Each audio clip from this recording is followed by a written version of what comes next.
Hai, apa kabar sahabat artikel View? Kali ini saya akan membacakan lanjutan alur cerita kisah CO muda berpura-pura culun. Tapi, sebelum mendengarkan kisah ceritanya, silahkan cari posisi yang nyaman dan jauhi keramaian. Dan jangan lupa pasang headsetnya. Dan inilah alur cerita kisah CO muda yang berpura-pura culun.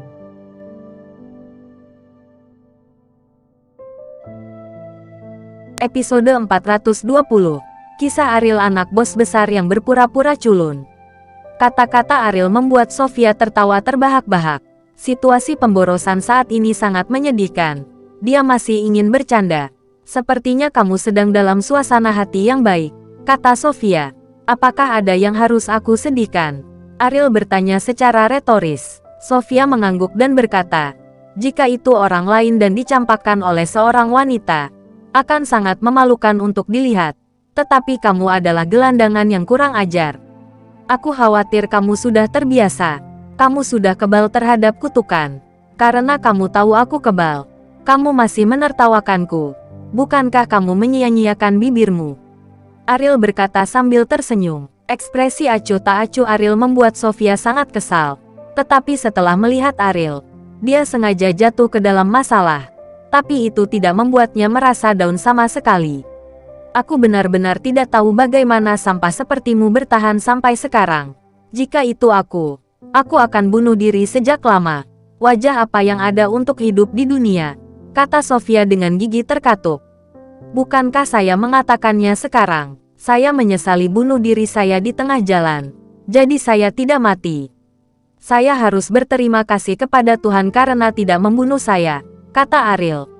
Setelah hanya 2 atau 3 kalimat, Sofia sudah sangat marah sehingga mukanya memerah. Dia sepertinya menyakiti dirinya sendiri dengan berbicara dengan Ariel. Ariel, kamu telah kehilangan semua wajah pria di dunia. Kamu harus mati sesegera mungkin.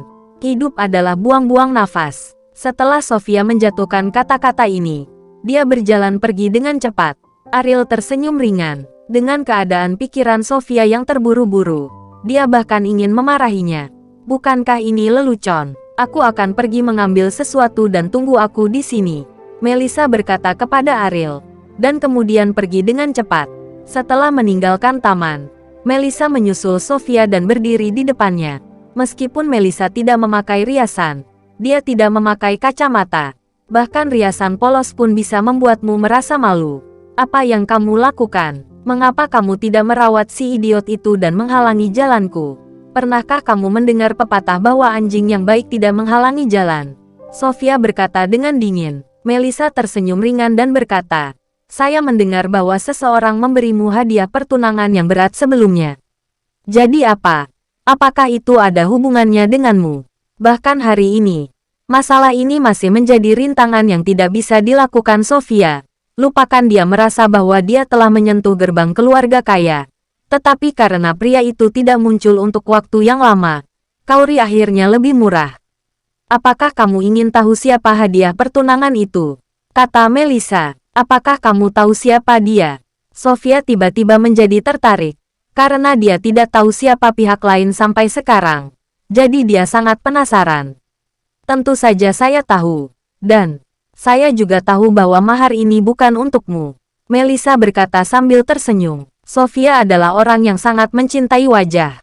Bagaimana dia bisa egois? Siapa lagi di keluarga Wijaya yang memenuhi syarat untuk menerima mahar ini selain dia? Kamu tidak tahu apa-apa. Kamu bicara omong kosong.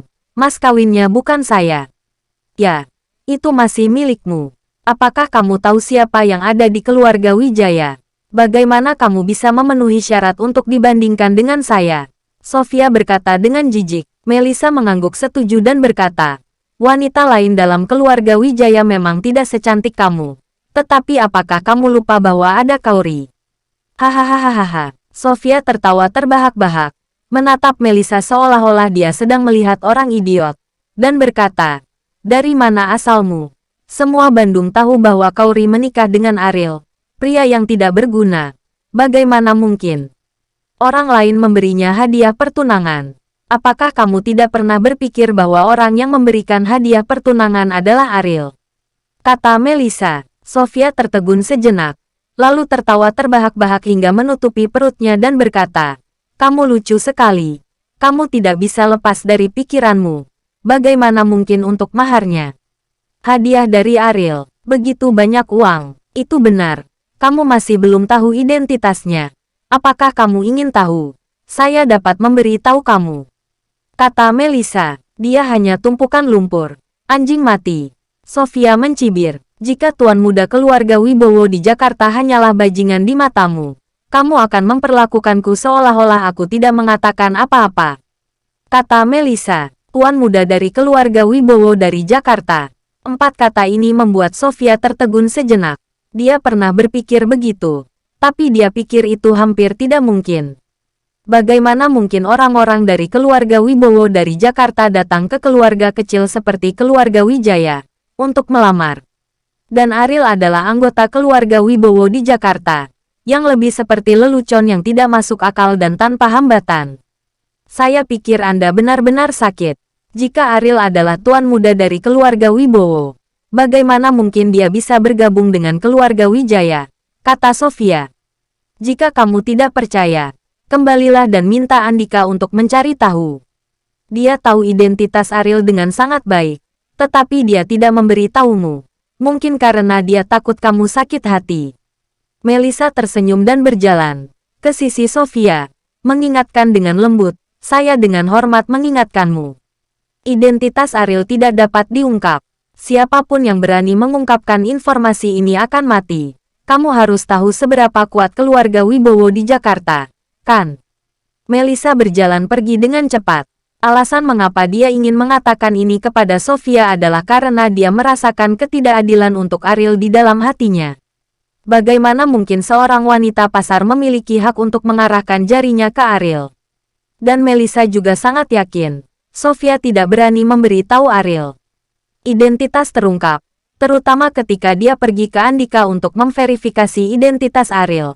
Andika tidak akan membiarkannya mengungkapkan masalah ini. Sofia membeku di tempat untuk waktu yang lama. Dia tidak mengerti mengapa Melissa mengatakan ini padanya. Tetapi jika itu bohong, itu akan terungkap cepat atau lambat, dan itu tidak akan ada artinya sama sekali. Artinya, semua yang dia katakan, kemungkinan besar benar. Mas kawinnya untuk Kaori, dan orang tak berguna yang dia kenal ternyata adalah tuan muda dari keluarga Wibowo. Ini sangat mengejutkan hati Sofia. Tetapi itu tidak dikatakan oleh Andika. Dia tidak pernah ingin mempercayainya. Berpikir bahwa hadiah pertunangan diberikan kepada keluarga Wijaya. Sofia mengejek Kaori dengan keras. Jika ini benar, maka dia mengejek Kaori hari itu menjadi sangat lucu. Melissa kembali ke taman dan melihat bahwa Ariel sedang mengobrol dengan gembira dengan seorang anak kecil dengan kepala dicukur dan gaun rumah sakit. Dilihat dari wajah pucat bocah itu, dia pasti sakit parah. Di samping keduanya, ada seorang wanita muda, yang mungkin adalah ibu dari anak kecil itu. Setelah Melissa mendekat, dia mendengar Ariel berkata, "Apa yang dikatakan saudaraku sangat akurat. Seseorang akan memberimu sumbangan besok, dan kamu bisa menjadi lebih baik di masa depan. Ketika kamu dewasa, kamu ingin menjadi seorang pria kuat. Ambillah jaga ibumu baik-baik." Dari obrolan tadi, Ariel mengetahui bahwa bocah lelaki itu sakit parah dan membutuhkan banyak biaya perawatan.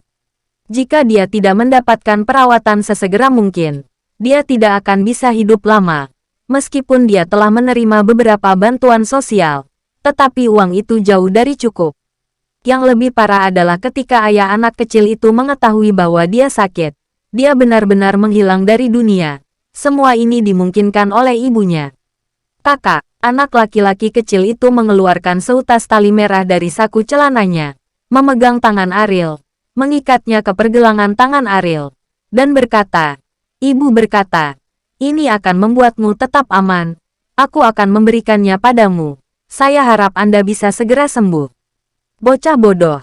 Saya dalam kondisi sangat baik, jadi kamu harus menyimpannya," kata Ariel. Bocah laki-laki itu dengan keras kepala meremas pergelangan tangan Ariel, mencegahnya melepasnya, dan berkata, "Saudaraku, aku tahu aku tidak akan bisa hidup lama. Untuk menyelamatkanku, ibuku telah menjual semua yang bisa dijual di rumah. Tidak ada uang.